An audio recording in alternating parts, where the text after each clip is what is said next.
Good morning friends. तो हमने matrix topic कहाँ तक पढ़ लिया था प्रीवियस क्लास में? ऑर्डर ऑफ मैट्रिक्स पढ़ा था टॉपिक। ठीक है, तो अब देखो हमारा नेक्स्ट टॉपिक जो है वो है टाइप्स ऑफ मैट्रिसेस। ठीक है, क्या है टॉपिक का नाम? Types of matrices.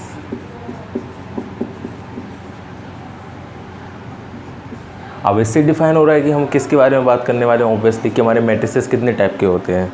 ठीक है, तो देखो पहला होता है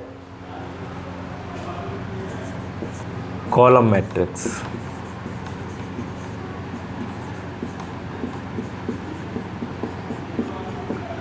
अब सभी को पता है मैट्रिक्स में रो और कॉलम तो दोनों होते हैं, तो ये कॉलम मैट्रिक्स, इनका कहने का मतलब क्या है? क्या इसमें रो नहीं होंगी? बताओ, कॉलम मैट्रिक्स का इनका कहने का मतलब क्या है? जिस मैट्रिक्स में केवल एक कॉलम हो, रो कितनी भी हो सकती हैं, जिस मैट्रिक्स में केवल एक कॉलम हो उसको बोलेंगे column matrix.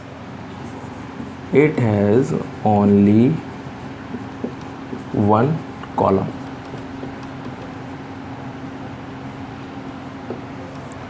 Example A equal to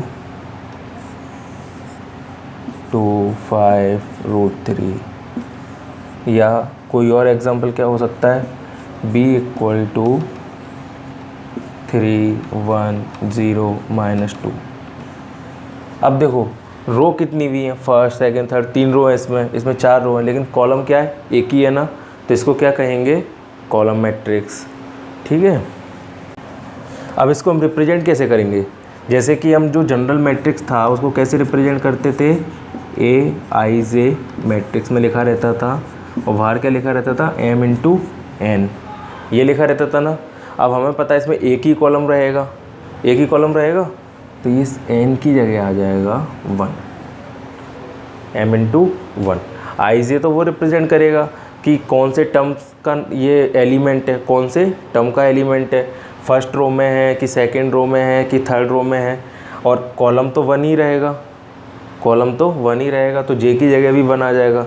मतलब कि जैसे कि मान के चलो मैं बोलता हूँ 3×1, ठीक है, तो क्या एलिमेंट बनेंगे?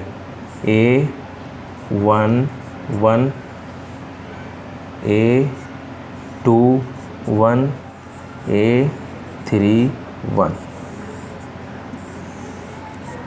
ये हुआ हमारा कॉलम मैट्रिक्स। ठीक है, अब देखो आता है row matrix.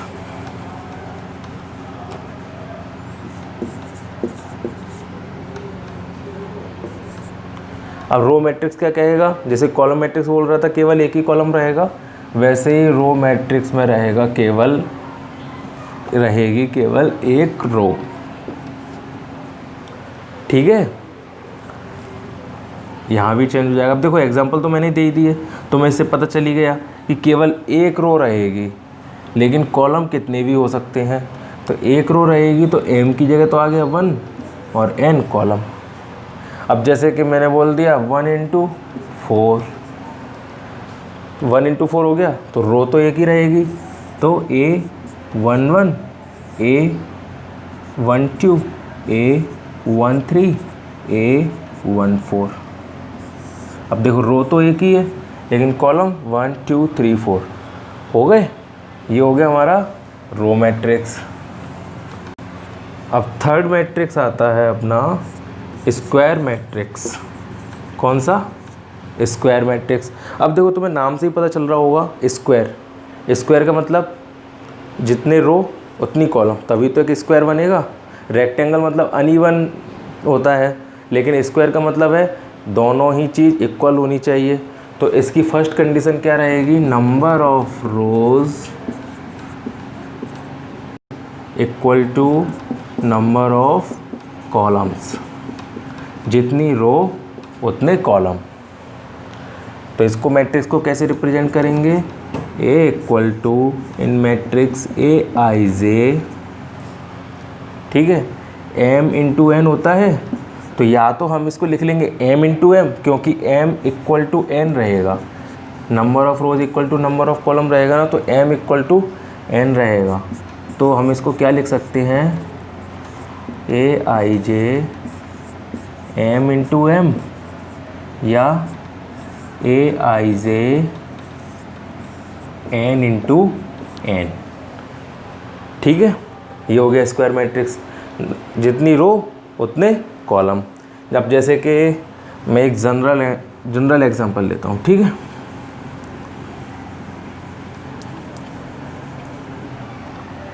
Three by three का एक स्टैंड। 3/3 का देखो 4/4 का भी ले सकते हैं, 2/2 का भी ले सकते हैं। देखो 2/2 का बहुत सिंपल हो जाता है, 4/4 का बहुत लॉन्ग हो जाएगा, इसलिए 3/3 का लिख लेते हैं हम। 3/3 का हो तो क्या होगा, A11 A12 A13 A21 A22 A23 A31 A32 A33। ये बन गया अपना 3/3 का मैट्रिक्स। स्क्वायर है, जितने टर्म्स रो में हैं उतने ही टर्म्स कॉलम में हैं। ओके, अब देखो एक चीज़ और होती है, डायगोनल मैट्रिक्स। नेक्स्ट अपना जो मैट्रिक्स का टाइप है वो कौन सा है, डायगोनल मैट्रिक्स। अब उसमें क्या होता है, देखो डायगोनल से समझ में आ रहा होगा, जैसे कि रेक्टेंगल रहता था हमारा, ये रेक्टेंगल है। अब यहाँ से इस साइड को मिलाया और यहाँ से इस साइड को मिलाया, तो ये दोनों डायगोनल्स कहलाते थे। लेकिन देखो मैट्रिक्स में पता है क्या है, ओनली लेफ़्ट के टॉप से राइट के बॉटम तक आते हैं, उन एलिमेंट्स को ही हम डायगोनल एलिमेंट्स बोलते हैं। लेफ़्ट के टॉप से राइट के बॉटम तक, ठीक है, जो लेफ़्ट के टॉप से राइट के बॉटम तक आता है उसी को हम डायगोनल एलिमेंट्स बोलते हैं। जैसे कि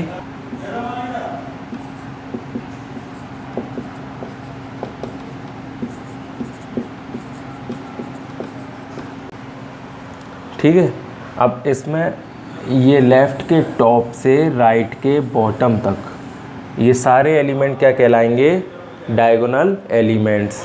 A11 A22 A33, ठीक है। लेकिन इसमें बोल रहा है डायगोनल मैट्रिक्स। ये तो अपने डायगोनल एलिमेंट्स हो गए, लेकिन डायगोनल मैट्रिक्स तो पता है डायगोनल मैट्रिक्स में क्या होता है, जितने भी अपने नॉन डायगोनल एलिमेंट होते हैं, जैसे कि ये हुआ ये हुआ ये हुआ ये हुआ ये और ये दोनों हुए, तो जितने भी अपने नॉन डायगोनल एलिमेंट्स होते हैं वो सारे जीरो होते हैं। A11 0 0 0 A22 0 0 0 A33। तो जितने भी नॉन डायगोनल एलिमेंट्स हैं सारे ज़ीरो हैं। डायगोनल एलिमेंट्स की कोई ना कोई वैल्यू रहेगी, तो सारे नॉन डायगोनल एलिमेंट्स अगर जीरो हों और जो डायगोनल एलिमेंट्स हैं उनमें कोई ना कोई वैल्यू हो, उस मैट्रिक्स को क्या बोलेंगे, डायगोनल मैट्रिक्स। ये वैल्यू डिफरेंट भी हो सकती है, सेम भी हो सकती है, लेकिन जब ये वैल्यू सेम रहती है ना, तीनों डायगोनल एलिमेंट, यहाँ पे 3/3 का मैट्रिक्स है ना, इसलिए तीनों डायगोनल एलिमेंट की अगर वैल्यू सेम होगी ना तो उसको हम कुछ और बोलते हैं, वो मैं भी आगे बताऊँगा। लेकिन अगर तीनों डायगोनल एलिमेंट्स की वैल्यू डिफरेंट होगी तो हम उसको बोलते हैं डायगोनल मैट्रिक्स, ठीक है। अब जो नेक्स्ट टर्म है हमारा, फिफ्थ टर्म, स्केलर मैट्रिक्स। अब अभी मैंने बोला था ना, अगर नॉन डायगोनल एलिमेंट्स हमारे सारे जीरो हैं और डायगोनल एलिमेंट्स की वैल्यू डिफरेंट है तो वो हो गया डायगोनल मैट्रिक्स। लेकिन अगर डायगोनल एलिमेंट्स की वैल्यू सेम है तो वो कहलाएगा स्केलर मैट्रिक्स। मतलब कि या तो यहाँ पूरे में -1 -1 -1 हो, या फिर √2 √2 कुछ भी हो सकता है। मतलब कि जो एक नंबर होगा वही सारे डायगोनल एलिमेंट्स में होगा, ठीक है।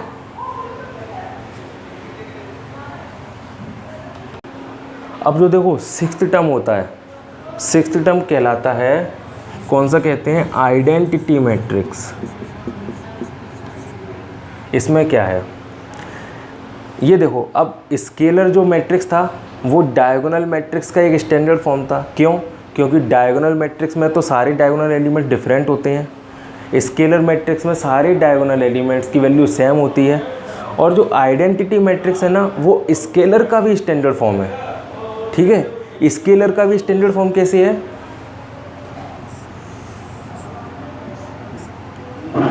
इस बार मैं 4x4 का ले रहा हूँ। ठीक है,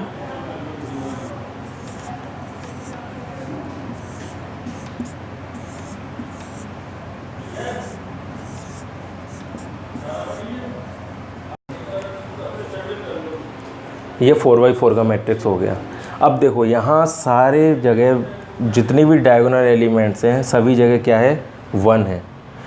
तो आइडेंटिटी मैट्रिक्स सिर्फ और सिर्फ यही होती है कि उसमें जितने भी डायगोनल एलिमेंट्स हैं वहाँ क्या हो, 1, और नॉन डायगोनल एलिमेंट्स की जगह तो 0 होना ही चाहिए, वो तो मस्ट है। तो देखो हम ये कह सकते हैं कि हमारा आइडेंटिटी मैट्रिक्स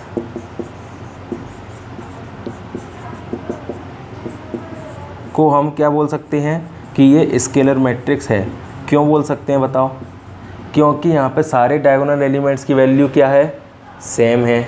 ठीक है, लेकिन हम किसी स्केलर मैट्रिक्स को आइडेंटिटी मैट्रिक्स नहीं बोल सकते। बताओ क्यों, क्योंकि स्केलर मैट्रिक्स में वैल्यू सेम होती है लेकिन वो 1 की जगह कुछ और भी तो हो सकती है, और आइडेंटिटी में तो ओनली 1 होता है। तो स्केलर मैट्रिक्स को ज़रूरी नहीं कि आइडेंटिटी मैट्रिक्स बोल सकें, लेकिन अगर आइडेंटिटी मैट्रिक्स लिखा हुआ है तो वो डेफिनेटली स्केलर मैट्रिक्स तो होगा ही होगा। ठीक है,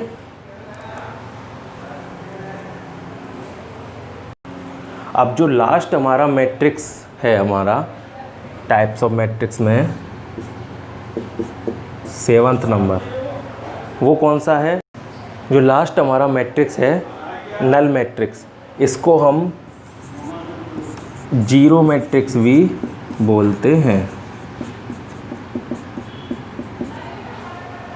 ठीक है, सिंपल सा है, जीरो मैट्रिक्स से ही नाम से ही पता चल रहा है। इसमें जितने भी एलिमेंट्स है, चाहे डायगोनल हो या नॉन डायगोनल हो, सारे के सारे एलिमेंट्स क्या होंगे, ज़ीरो होंगे।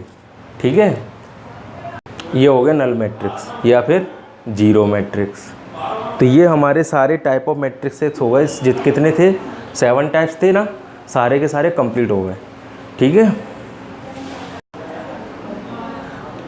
आई होप आप अच्छे से पढ़ रहे होंगे और मैं अच्छे से पढ़ा पा रहा हूँगा। ठीक है, तो ये टॉपिक था हमारा, कंप्लीट हो गया टाइप्स ऑफ मैट्रिसेस। ठीक है, अब नेक्स्ट टॉपिक हम नेक्स्ट क्लास में देखेंगे। ये छोटा टॉपिक था, जल्दी कंप्लीट हो गया। अभी देखो हम मैट्रिक्स की जो रियल प्रॉब्लम्स है ना, उन पर तो आई ही नहीं है कि हमें मैट्रिक्स में एक्चुअली फाइंड क्या करना होता है। अभी तो सिर्फ हम उनको सीख रहे हैं कि कौन से मैट्रिक्स को क्या बोलते हैं। ठीक है ना, अब मैट्रिक्स में इसमें कितने सारे टाइप्स थे, अब अगर अपने सामने आ जाए तो अपने को पता होना चाहिए ना कि ये कौन सा मैट्रिक्स है, इसको क्या बोलेंगे। ठीक है, इसलिए हम उनके भी बेसिक्स ही सीख रहे हैं। रियल प्रॉब्लम्स तो आने में अभी थोड़ा टाइम है, अभी कुछ टॉपिक 2-3 टॉपिक और हैं जो कंप्लीट हो जाएंगे, फिर हम रियल टॉपिक्स पढ़ेंगे। जैसे ईगन वेक्टर आएंगे, ईगन वैल्यू आएंगी कि कैसे फाइंड करते हैं। ठीक है, रैंक कैसे फाइंड करते हैं मैट्रिक्स की, ये सब कुछ हम जानेंगे नेक्स्ट क्लास में। ठीक है, तो मिलते हैं नेक्स्ट क्लास में, बाय।